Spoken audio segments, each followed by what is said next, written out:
Welcome to HomeWord. I'm Jim Burns, and every parent has or will eventually need to make a parent pivot.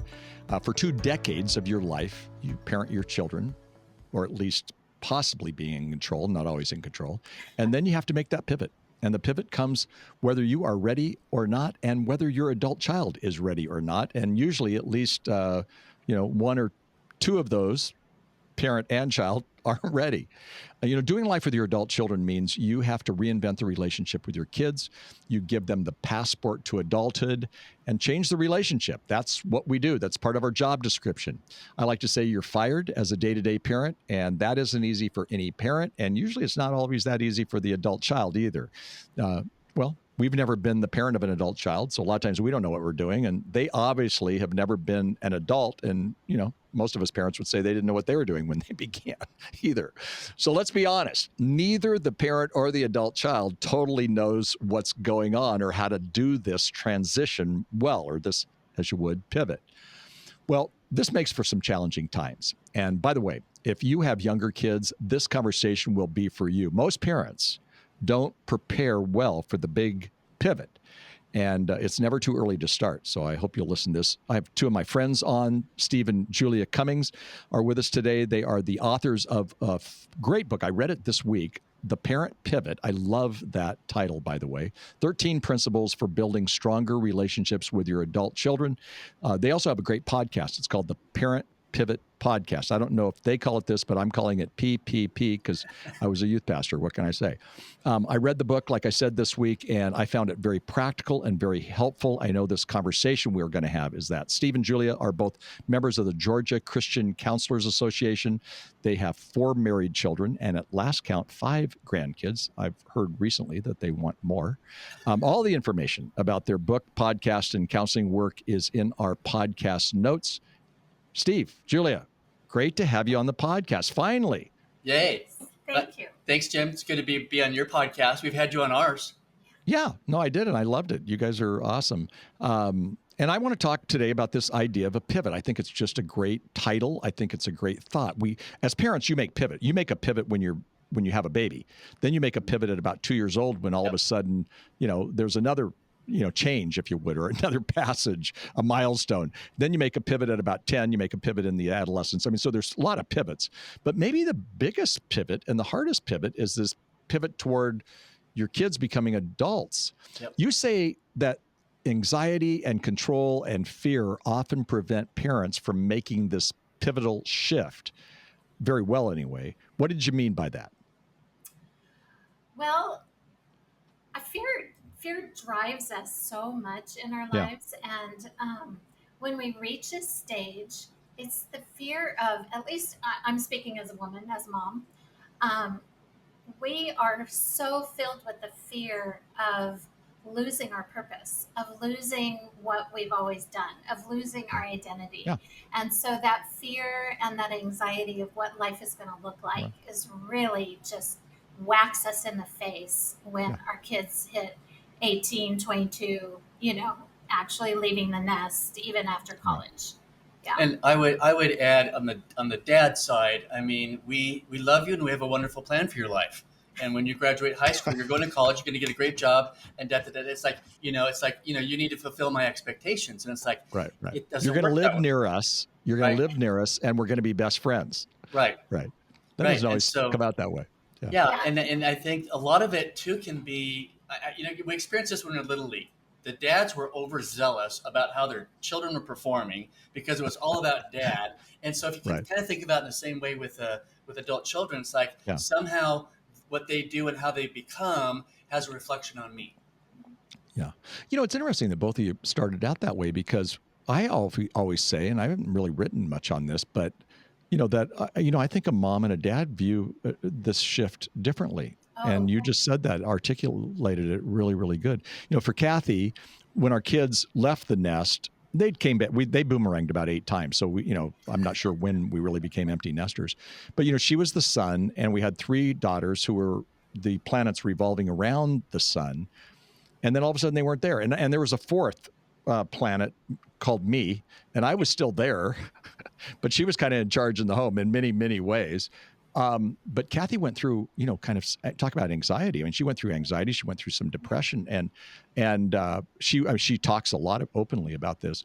And for me, I just went and worked more. I went to work earlier. I went to work later, and I was just living my happy life, missing the kids, even missing their messes. But it really is something that we have to sometimes take a look at.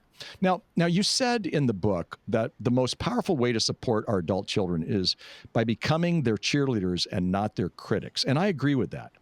What do you say to the parent who is coming to you as counselors saying, so our kids aren't living the dream. They're not thriving. They're violating our values. They're really making some big mistakes. Yeah, we want to be the cheerleader, but what we have in our head, at least in the bubble, is we have a lot of criticism because they're not choosing the way that we would choose. Right. What do you say to these people? Do you want to go? You go for it. I know where you're going. I'll play off you. You know what? That's external. It is all behavior oriented. So we as parents, hopefully knowing our children, knowing who they are to the core, I hope that parents do know their kids that way, and knowing what they have to offer the world. That's where you come in and you zero in on who they are as a human. Are they loving? Are they kind? Are they generous? Yes. Are they someone who sticks up for their friends well? Are they someone who, when they're doing what they love, they're actually a hard worker? Are they creative? You're finding those things that you can zero in on and compliment and be their cheerleader based on those things, not based on the behavior. And that's really good. I did have a mom just last week. I was actually speaking in Guatemala of all places, but I was talking on this subject, and a mom, she said, "Is it possible?" This is through an interpreter. "Is it possible to love your adult child and not like them?" I said, actually, it kind of is, to be honest. And what I hear you saying is you don't have to accept their behavior, but you can accept them, and you can find things within even crazy behavior that's good. So we keep on if you're a cheerleader, you're safe. Right. And what I hear you saying, Julia, is you still got to be safe. So if they like to, you can't find a whole lot of things you have in common when it comes to behavioral issues.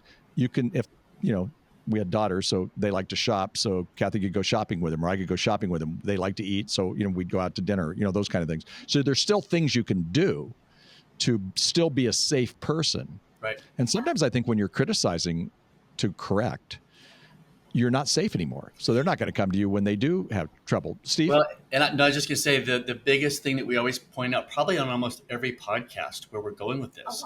A lot. People ask us, we're talking about, it's like, hey, you can be in relationship or you can be right. You can't do both. I love that. So if you're got a bent toward being right, you got to remember your adult kids or children, they grew up under you. You taught them everything. You brought them, you taught them the faith, whatever. You don't have to beat them over the head anymore, because you're going to fracture a relationship. You're going to wonder why they're not calling you. Why am I not coming to the family get-togethers and things like that? And it's like, you know what? If I want to be in a relationship, I've got to surrender them. They don't belong to me.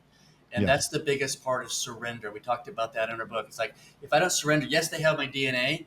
Would I like them to become a better human being than me? Yes, but that's not up to me. And that's a great phrase. Yeah, and it really is a great phrase. I loved, by the way, it was one of your principles. It was toward the end of your principles of the 13 in terms of being right. Or do you want to have a better relationship? I actually circled that and I went, that's actually not just good for your adult children. It's actually good for your marriage. Because there are many times where I have to go, do I want to be right, or do I want to improve the relationship with Kathy? Because I'm, in my humble opinion, this was what Kathy would say. She always says, in your humble opinion, you always think you're right. But in my humble opinion, I think I kind of am right. But if I do that, then I don't have a good relationship with Kathy, because she's like, I'm over you right now for a second. We've been married 51 years. Yeah, wow. So we just went through that last night. And I can relate to that. I was raised in Orange County with DAs. And I can, even though I'm not a DA, I can argue like a DA. And I can put Steve on the witness stand and obliterate him. I am prosecuted, sentenced, and convicted all in one fell swoop. Steve, I haven't even said a word. Steve, did you say prosecuted or persecuted? I missed that. No, I'm kidding. Well, you guys said the word surrender, and And I think one of the things with an adult child, tell me if you think this, that letting go is tough with your adult child. And that's kind of what we have to do. And the transitions that parents go through of letting go, it's really a sense of loss. Yes, it is. So speak to the person who goes, you know what, I'm not loving this right now. I just feel a sense of loss. You actually, Julia, talked about it as a mom. What's my job description now? I don't have the same job description I had for 2 decades. Yeah. So talk about loss and what we can do to deal with that loss. Loss is tough. It's so all encompassing. Just even, when you experience a death of someone, you are faced constantly with the memories and wanting to relive those memories. Some of the things, I had to go through this last year. Now, mind you, my kids have been gone for a while, but we had made 2 moves. And when we made our first move to Oregon 10 years ago, I didn't want to unpack the boxes because I'm like, we're not staying here.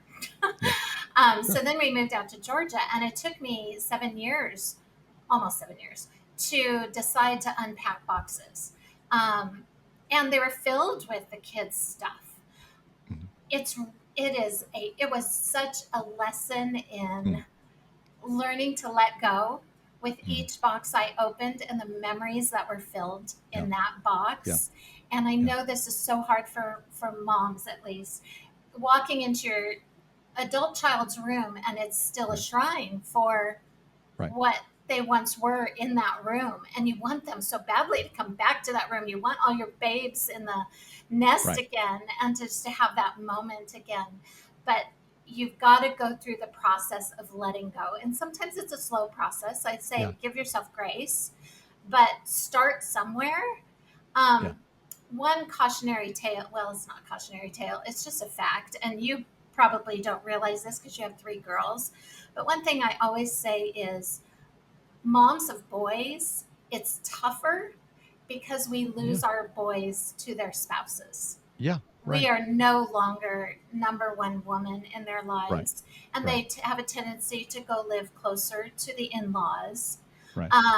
So there are aspects of that as a mom of a boy that is it's even tougher. No, I agree with you. And I often say in-law type things that the way to your son's heart is through your daughter-in-law sometimes, because she's doing the blocking and the tackling, because she is often, that's not always the case, but so many times I'll be talking with somebody and I go, you know what, you got to have a relationship with how's your relationship with your daughter-in-law? Well, it's tough. She's kind of blocking us out. We don't even like her. Well, you better like her, because if you want to get access to your son and to your grandkids, it's oftentimes through that angle. So I actually appreciate you bringing that up. But there is that sense of loss, isn't there? I mean, even for you to talk about, well, I didn't want to unpack the box, and now 7 years, finally, I'm starting to unpack boxes. I've been in Georgia for 7 years. You've been there longer now, but I mean, they have to start that process. That makes sense, and I'm glad you said that, because I think there's a lot of people who, well, C.S. Lewis said, change is a sense of loss. And so you go through change, and one of the big changes or pivots is the sense of loss that we have. And that's why counseling is good. The Bible says where there's no counsel, the people fall. In the multitude of counselors, there is safety. And I don't think you can do it without a circle of support. There's a wonderful woman who we've had on the podcast many times. Her name is Dr. Chenwei Williams. She's actually in your area, right in your area. And a beautiful woman. And she just finished a book where she talks about having a circle of support. And I think it's important that, moms and dads have a circle of support, because they don't recognize this as a loss. We've been too busy. I mean, Kathy and I, when we dropped Heidi, our youngest, off at Cal Poly San Luis Obispo, we were even busy getting her, we're going to Target and we're going to all these places and getting her room all set up. And then we leave, and all of a sudden we had this, it hit us. I look over at Kathy, she has a tear going down her cheek. I said, "You okay?" She goes, "Yeah, I'm kind of missing Heidi." Well, she was missing the fact that she was going to have to come home, and all she had was me. and she didn't have even the messes. I mean, we both said we miss their messy rooms now, where, it was all nice. But Yeah, it's really interesting. I really appreciate you bringing that up in terms of just the sense of loss. It's a grieving process. I think as dads, Yeah. we don't go through something that deeply emotional because Yeah. weren't the ones where the child came out of our body and had that attachment and things like that. We're on that thinking about the career and where they're headed and things like that. Right. No, I really think it is harder on most of the time. I mean, I'm sure there's difference. There's never Sure. everything is personal, and there's personally tailored everything. Yeah. But I think you're right, and even the idea that this child, 936 weeks prior, this child was born, and now they're launching to adulthood. That's 18 years. That's hard for parents, and I don't think we probably we don't probably deal with that enough. You have a principle, and I love the principle: validate, validate, validate. You said it 3 times. That's the principle. What does that mean exactly? Because when I read things on adult children, I see a lot of that validation. Validate your kids. Yeah. In some ways, you've talked a little bit about it already by saying, look, if you can't find, if they're not living with your values, then at least tell them they have some character in this area or that area. But talk about validation. That was easy. I had to learn how to do this. I learned from the best sitting over here. But we did an interview with our oldest son, and I think that's the best illustration. And that is, validating doesn't mean you agree with what your adult child is telling you. Yeah. So we had this conversation around Christmas time. We were out in Orange County for a couple of years ago for Christmas, and I got COVID. That kept them from going to see his in-laws, whatever, and I just felt bad. But we had a good conversation, and Wes had been holding on to some things for about a decade. He was the first of our oldest children. He's married 10 years, and all the other 3 got married within 5 months of each other. But anyway, in that conversation, he just started to be honest. He felt safe. He could share with mom and dad about growing up. This is what life looked like on my side. Now, we could have sat there and said, no, that's not right. This is what happened. We didn't do that. We sat there. We listened. We literally kind of came around the other side of the microphone-ish, if we were doing that, and looked at it through his lens. And we said, really Wes, I'm so sorry, that, and when we say validate, we're putting ourselves, we're giving empathy, we're giving compassion, and we're understanding how they explain the pieces. And they could be partially right because they didn't have all the information, and they got some of the truth. But I'm not going to correct them because I want relationship. So validate is just basically telling our adult children, hey, I'm so sorry that happened. I'm so sorry that's how that happened. Do you have anything to add to that? Well, and we get how you see it that way. Like Steve said, we're getting in your shoes, and we see how you must have seen it that way, and that must have hurt. Wait, let me finish this story. 2 weeks later, Jim, we're back in Georgia, and Wesley basically said, that one of his son our son Campbell got more attention. He, more things going on, things and whatever. So that's why he was actually talking about. 2 weeks later, he calls up, and he didn't even have to do this because we have a great relationship with him. He says, you know what, Mom and Dad? He goes, I get it. He goes, you'll do anything for any one of your kids. And I said, you're exactly right, Wes. Campbell needed more attention for surgeries and counseling and whatever. Yeah. You're going to do everything you can to help that child succeed. And he didn't even need to call us to validate us. We were fine with the relationship. Yeah. That's amazing. Guy, my eyes just welled up with tears because honestly, that's like a win, Yeah, exactly. And we have to count those as wins. And what you did was a beautiful illustration of how to do that right. You have a principle, we're going to talk about it when we come back from the break, that says humbly own your own mistakes. Humbly own your mistakes. And that's what you did. Just a quick story, and then we're going to go to a quick break, but a very good friend of mine wrote me a note, and he sent me a text that his son had sent him. The son is on the East Coast, he's here on the West Coast. And it was tough. You don't put enough time and whatnot. And I thought, if I was him, I would want to be defensive on every point. Okay. And he wrote, and then he showed me what he wrote, and he was actually reaching out to me for some help, but he just apologized. I apologize. What you guys said, I can see this. And I wrote him back. I gave him no points or pointers. I just said, you did it exactly perfect. You just owned it. You didn't have to be right. Obviously, you have a side to the story, but you did it right, because now what do you get? You have a safer relationship with your son, who was really mad at them for some things. And if some of that was true, then they needed to apologize. I get it. Okay. Yeah. But anyway, sometimes we just have to do that. Listen, I apologize for us taking a quick break. This has been so awesome, but we're going to do that. We'll be right back. Steve and Julia Cummings with us today. We're talking about the great pivot in our parenting. All information about their podcast called the Parent Pivot Podcast, PPP, and their book, which is on the same subject, is in our notes, our podcast notes. We'll be right back. Don't go away. More to come. We're going to talk about humbling ourselves and kind of owning our own stuff. Boy, that's hard to do. Okay, we'll be right back. Hi, Jim Burns here. I am so excited about what's going on at HomeWord. Some of you are just learning that things are changing around here, and one of the most exciting things changing is our new president, Marcus. And Marcus, tell us what's going on with HomeWord. Yeah, thank you, Jim. Really appreciate it. So excited to share with you, give you a glimpse of what God is doing in this new season at HomeWord. And it's a blend. It's a blend of new and tried and true. And our mission right now is, how do we take these 4 decades, these 40 years of ministry, of resources, of principles that God has been changing lives throughout the nation and beyond, and expand that, but also tether it to a younger generation. And the way we're going to do that is through a blend of tried and true resources and principles and events, as well as new initiatives. And I'll start off with the new. On the new side, we have a new website.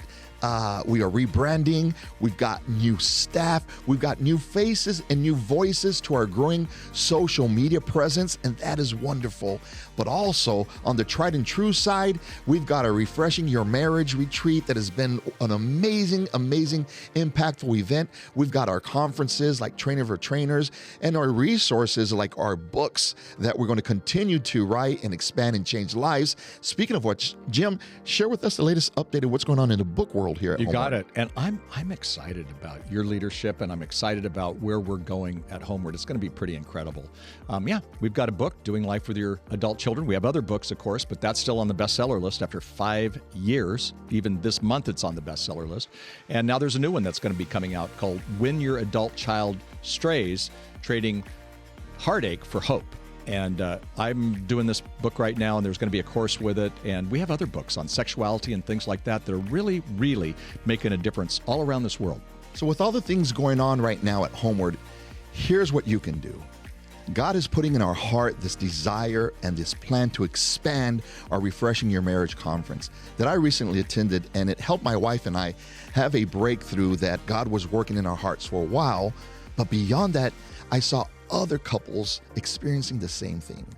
So we are going to expand our Refreshing Your Marriage conference, take it to other cities, and we want to be able to not only help make sure that happens, but also those that can't afford it, that need to be resourced and some scholarships.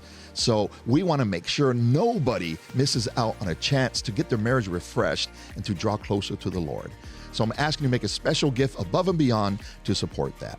Thank you so much, HomeWord.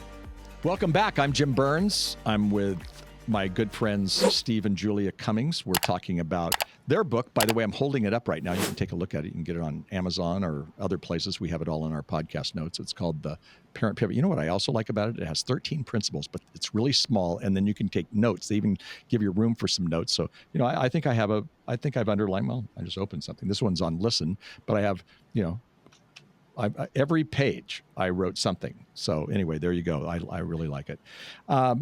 So when I wrote the book, Doing Life with Your Adult Children, Keep Your Mouth Shut and the Welcome Mat Out, which pretty much don't buy that book because I just told you what to do. We wouldn't have a podcast if we didn't buy your book. Right. But, I never dreamed I would spend the next 6 years of my life. That book's still on Amazon bestseller, but I never dreamed that I would be answering questions about this every day. And we get lots of questions at HomeWord, on this. But one of the things that I do is I say lead with a sincere apology, just what you guys did right before the break. And your point is this: humbly own your mistakes. So give us an example of that, other than the example that you just gave. But help us understand, how can we humbly own our mistakes when actually they may be more at fault than we are? Yeah, you have something to say, Kristen. Well, I was just going to say maybe this is where you tell your story about Jack. I was on the same wavelength as you. First of all, I'm the one that has to do all the owning of my mistakes because when the kids were young, I was too much of a type A parent coming home, and I just have to bite my tongue. Oh my gosh, the room's a mess, the house is a mess, da da da. And we'd get in the bedroom, and Julie give me the elbow and be like, "You got to go in there and apologize to the kids." And so they all know this, and it's like, "I'm so sorry, Daddy didn't mean to be that way." And so I've been doing this for a long time. Yeah. But probably the biggest story is with our youngest son, Jackson. So we have two boys and one girl. So we went boy, boy, girl, boy. Jackson's the youngest. And for whatever reason, Jackson and I, as far as father and son went, we were just not connecting. He was more of a heart-oriented young man, and I was coming from the head, trying to parent the same way my dad parented me. You know, it's all about behavior. What are you doing leaving for work 5 minutes before you're supposed to go in when you're coming in late? It's like you're not doing this right. So I'm having to apologize. So we got to, how old was he, 22 at the time? Yeah. He was heading overseas with his soon-to-be fiance. The four of us are having breakfast. I remember it like it happened yesterday. Yeah. And I told Jack, I said, I'm going to get teary just saying this. We did a podcast over it too. I said, Jack, I'm going to the sidelines as dad. I've done all I can right now, and you're heading off to a leadership development place in Mijas, Spain. And there's going to be some other men that are going to speak into you that I've not been able to do. During this time, I had to break off my relationship with my dad because my dad was relentlessly abusing me with scripture and trying to solve his anxiety with me. And I had to block that up. But I told Jackson, I said, Jack, I go, I'm going to be watching you because as a son to the father, I know God's going to want to reconcile my relationship with my dad. I'm going to be watching you and how God ministers to you because I'll be doing the same thing. So during the middle of that podcast, this one next to me turns and has me tell that story. And so, and it's one of our more popular, next to you, Jim, it's our second most popular podcast. But I was not prepared for Jack's response, and I did not find this out until about 6 years later. And so I got done telling that story in the podcast, and he goes, Dad, that was the greatest thing you could have ever done for me because it removed me as father so that he could hear the Father's voice and grow further in love with him, which is exactly what I needed to do. Wow. And I've grown deeper in love with God and with Jesus because of that. And I've had him, my dad hasn't changed because he's in his 80s or 90s or late 80s.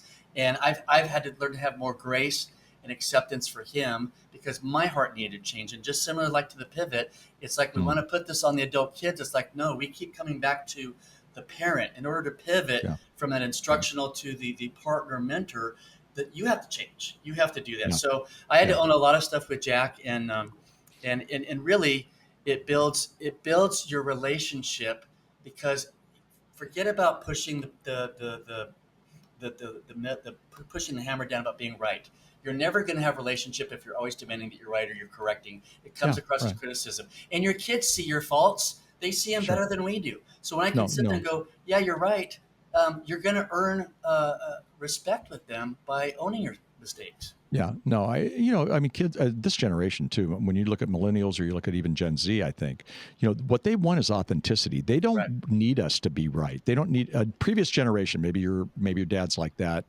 I think my dad was, they weren't vulnerable. They weren't open. Right. I saw my dad cry when my mom died after them being married for 53 years. I didn't really see even I wish I could see some romance and all that, and it just wasn't kind of there. I mean, they didn't do that. They probably did behind closed doors. Well, they had to. There's 4 of us boys, so they figured it out somehow. But you know what I'm saying? But we don't have to do that today. We can be more open. We can be more vulnerable. Be people of integrity. Integrity is not perfect. It's more authentic. The Bible says the person of integrity walks securely. And I think when we do that, when you have a conversation like that with your Jack, then that's integrity. And it says the man of integrity walks securely. Well, I think their kids walk secure too when we do that. So I love that. I want to talk about expectations because there's just a quote that got, circled and starred in your book. Expectations, when held too tightly, can become a form of control. And in a sense, we've been talking about this. We've been talking about relinquishing control and whatnot, but expectations, it's hard to take those away because we hold them too tightly sometimes. Yeah. And that's a principle, again, that is significant with any relationship, right? Yeah. Your spouse, with a boss Yeah. at work, Right. whatever. Our expectations are always going to get us in trouble because people won't meet them. They Right. can't. Number Right. one, we're not always telling what our expectations are. Yeah. And number two, if we are, then we are just pounding someone, Right. and Right. it's just not going to go well. No. It's a futile exercise, Yeah. and when we get angry and mad at somebody, it is often, actually, I would probably say close to 100%. It is often because it's an unmet expectation. Whether I Yeah. have the expectation that you be perfect or smart Right. or Right. that you do what I say, Or whatever. even we do a podcast too in the holidays. Especially when the kids get married. Yeah. Now you've got another family that's involved. They're doing it differently. Right. But we've always done this tradition. It's like, and I think it has to do with anxiety. It's like, well, if we don't have this, then my family's coming apart. It's like, no, you're launching and leaving and cleaving. In fact, I just heard this week, that leaving and cleaving passage about man becoming one with his wife in Genesis. There's another couple standing there that we never talk about. That's called mom and dad. Yeah, you know what I'm saying? They're So watching them leave, so it's like they have to be leaving from something. They're leaving they're from mom and leaving mom dad, and dad. but they're in the scene. They're just not saying anything, and Yeah. No, really you good. want to launch them.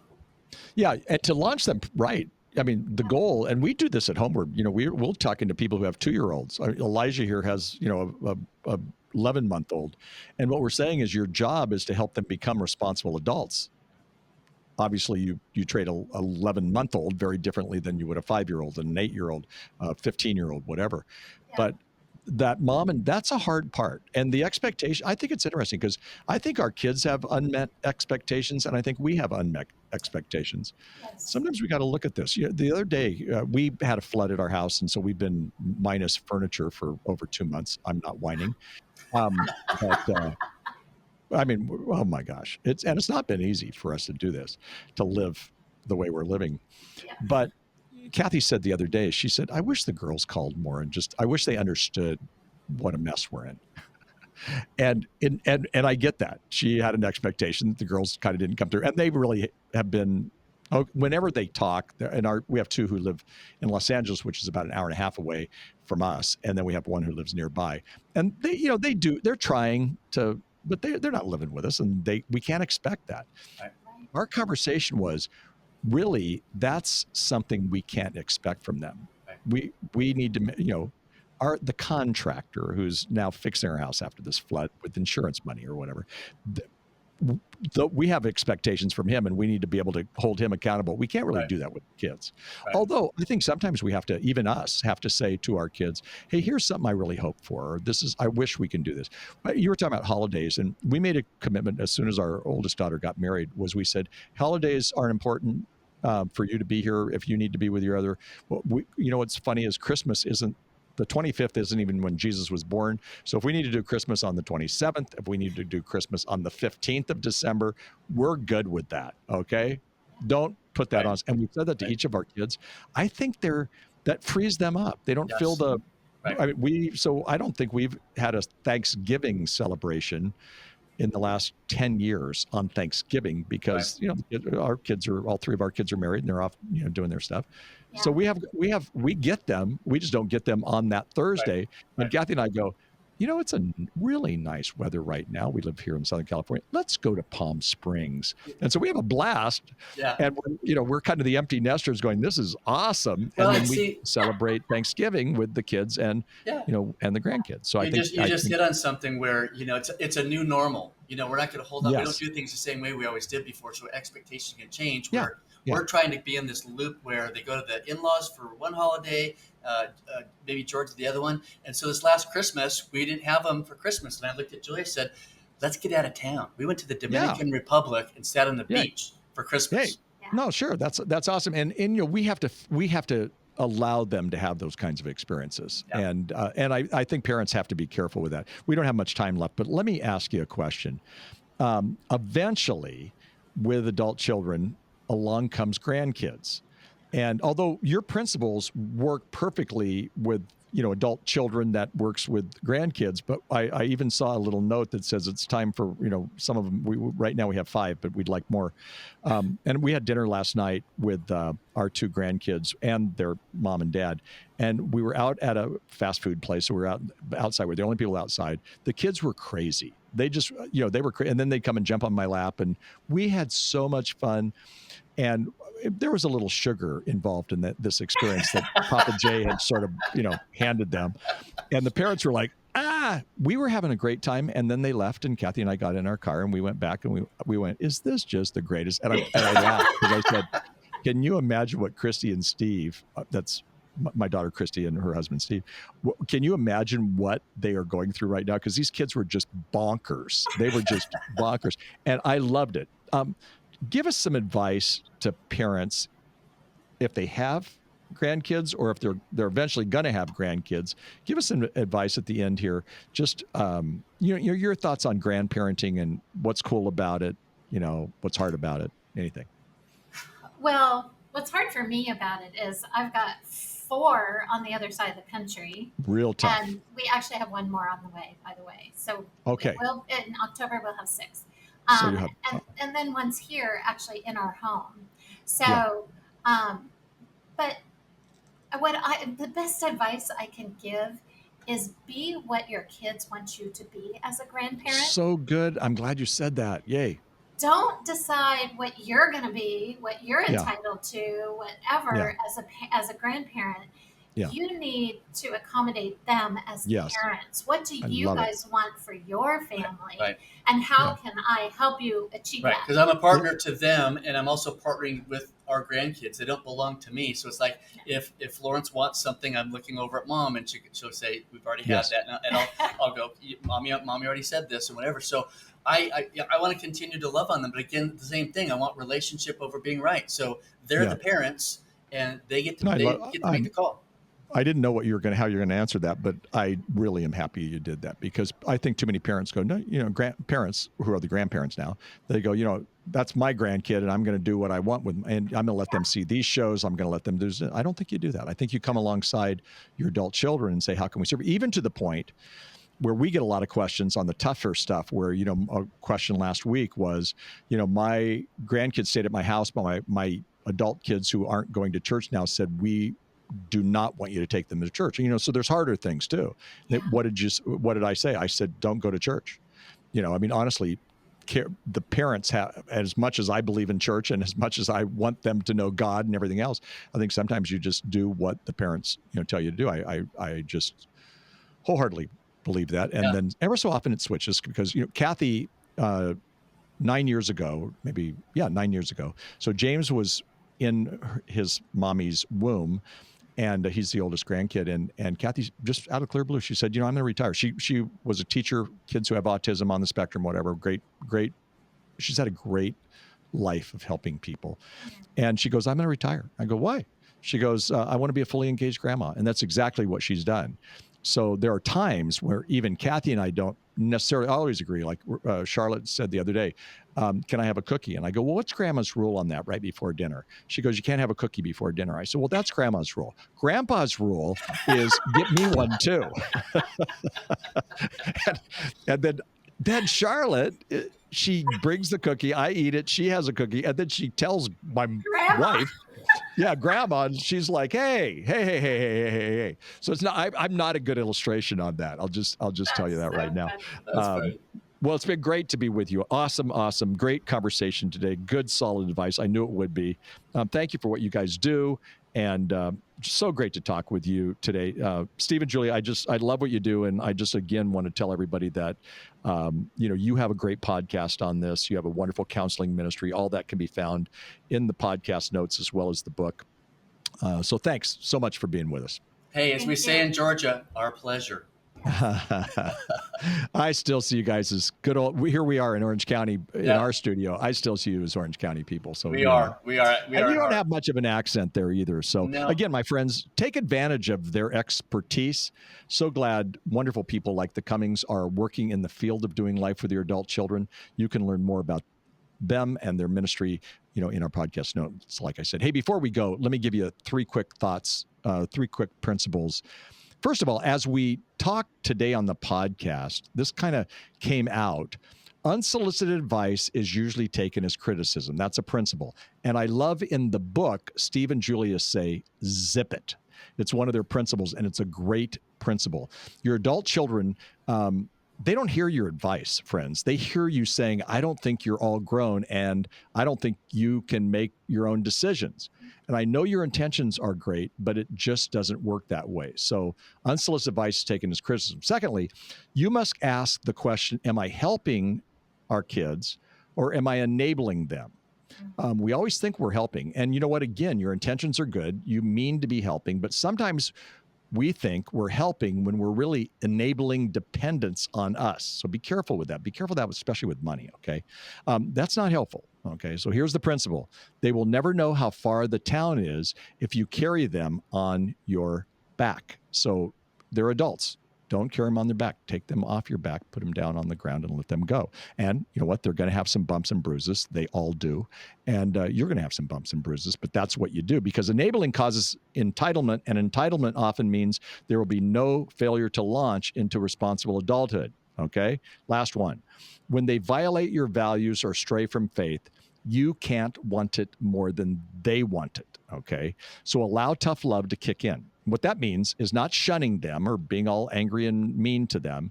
What it means is allowing the circumstances of their poor choices to be experienced, and you show empathy.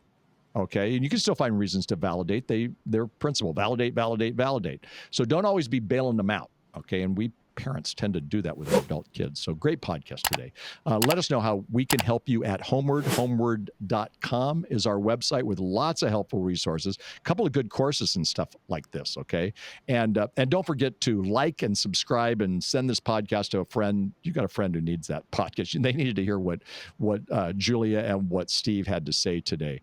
We're building a wonderful community around the world, and we want you to join us. Till next time, I'm Jim Burns, and you have been listening, or you've been watching on our YouTube channel, HomeWord with Jim Burns. Thanks for listening.